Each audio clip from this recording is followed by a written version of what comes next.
নমস্কার বন্ধুরা, নবদিগন্ত চ্যানেলের পক্ষ থেকে আপনাদের সকলকে জানাই স্বাগতম।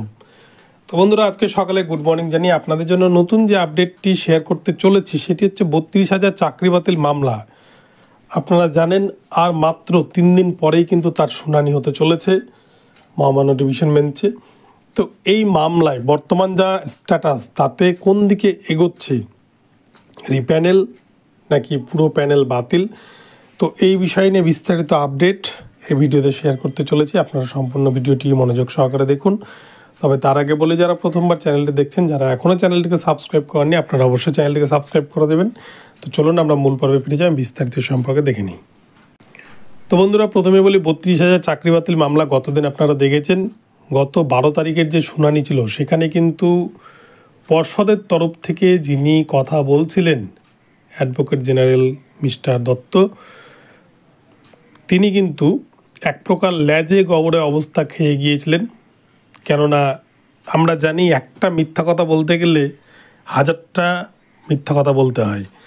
আর পর্ষদ এতগুলো মিথ্যা কাজ করেছে, মিথ্যাচার করেছে, এতগুলো ছেলেমেয়ের ভবিষ্যতের সাথে মিথ্যাচার করেছে, তাহলে তাদেরকে বাঁচাতে গেলে পর্ষদকে কত ভুরি ভুরি মিথ্যা কথা বলতে হচ্ছে এবং কিভাবে প্রলেপ দিতে হচ্ছে সমস্ত ঘটনাকে, যেটা নিয়ে কিন্তু একদম পর্ষদের আইনজীবী পুরো হতাশ, তাকে হতাশাগ্রস্ত অবস্থায় দেখা গিয়েছে।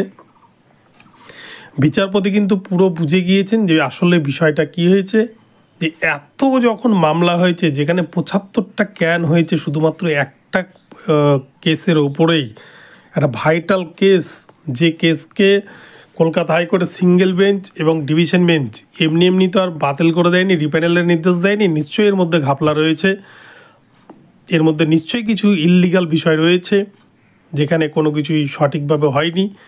সেই জন্যই কিন্তু তপব্রত চক্রবর্তী স্যারের বেঞ্চ খুব পুঙ্খানুপুঙ্খভাবেই এই মামলাটির কেস স্টাডি করছেন। খুব সূক্ষ্মভাবে তিনি কিন্তু বিষয়গুলিকে শুনছেন এবং প্রশ্ন করছেন। তো পর্ষদের তরফ থেকে বলা শেষ হয়েছে, এবার কিন্তু যারা পিটিশনার রয়েছেন, অর্থাৎ পিটিশনার বলা ভুল, যারা রেসপন্ডেন্ট রয়েছেন তাদের পক্ষ থেকে কিন্তু এবার বলা হবে। এবার প্রিয়াঙ্কা নস্করদের পক্ষ থেকে এদিন কে বলবেন সেটাই দেখার, এবং এখানেই কিন্তু হয়তো আসল খেলাটা কিন্তু ঘুরে যাবে।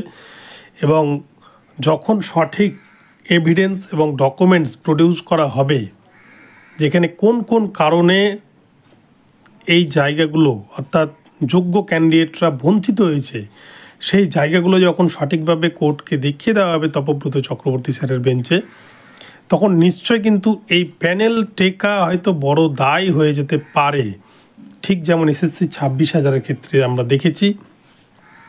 তবে তার আরও একটি অপশান হয়তো বিচারপতি দিতে পারেন, যে আমি প্যানেলে হাত দেব না, ঠিক যেমন রাজাশেখর মান্তা স্যারের ক্ষেত্রে আমরা দেখেছি বিভিন্নবার তিনি বলেছিলেন যে প্যানেলে আমরা হাত দেব না, কিন্তু যারা যোগ্য, যারা কোর্টে এসছে তাদেরকে আপনারা চাকরিটা দিয়ে দিন।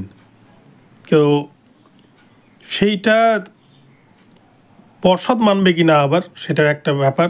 তাদের আবার ওভার কনফিডেন্স, তারা এত দুর্নীতির পরেও, এত রকম দুর্নীতি করেও তারা বুক ফুলিয়ে আবার কিন্তু সুপ্রিম কোর্টেও যায়।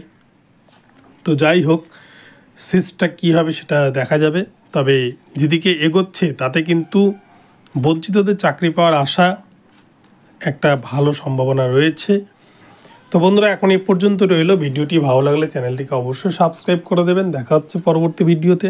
সকলে ভালো থাকবেন, ধন্যবাদ।